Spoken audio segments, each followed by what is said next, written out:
of you. Today in this video we will cover three topics. First we will cover two topics, and then in the next video we will cover the one topic.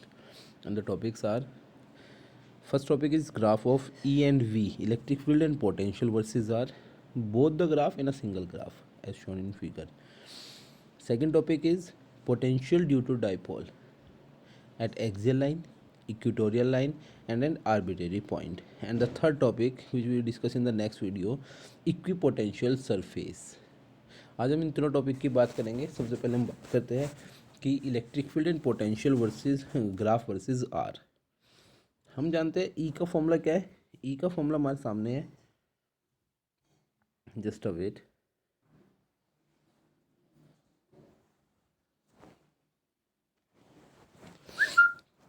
Formula हमारे सामने है. सबसे पहला formula है E is equal to में 1/4πε0 Q upon में R square.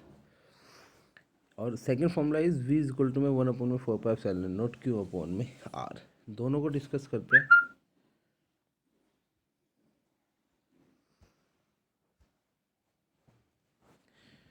अगर हम दोनों में ध्यान से देखें तो दोनों के दोनों में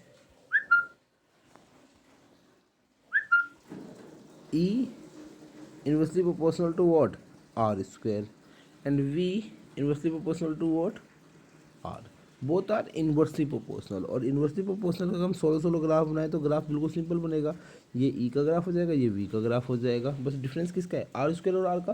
और उसमें हम जानते हैं स्लोप थोड़ी सी चेंज हो जाती है जैसे जैसे पावर बढ़ती चली जाती है.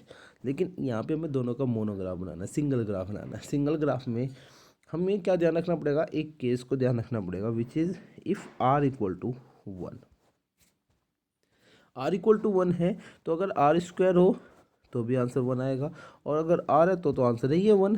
तो दोनों केस में नीचे का जो फैक्टर वो क्या बन जाता है? 1 बन जाता है. उस केस में E और V के फॉर्मूले में कोई डिफरेंस नहीं रहता.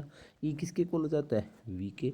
तो ये पॉइंट हमें मेंशन करना पड़ेगा. और आप देखिए ध्यान से इस ग्राफ में दोनों के दोनों ग्राफ एक पॉइंट पे एक दूसरे को इंटरसेक्ट कर रहे हैं. ये वो पॉइंट है where R equal to 1.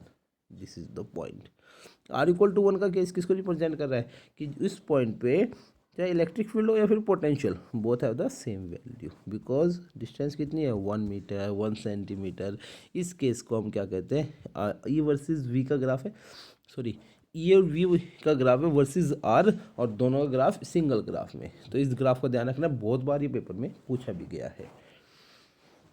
The second topic is electric potential due to dipole. अब हम इसको डिस्कस करते हैं. सबसे पहला जो पॉइंट है वो हमारा पॉइंट है एक्सियल पॉइंट.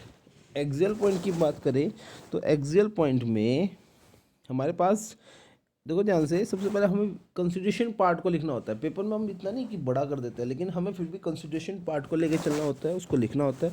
तो वही आपके सामने कि let us consider dipole. Dipole की लेंथ हमने डिस्कस कंसिडर कर ली 2a. उसके चार्ज मान लिए -q+q, और एक पॉइंट P माना ऑन द एक्सियल लाइन. मैं एक्सियल इक्वेटोरियल में डिफरेंस समझा देता हूँ.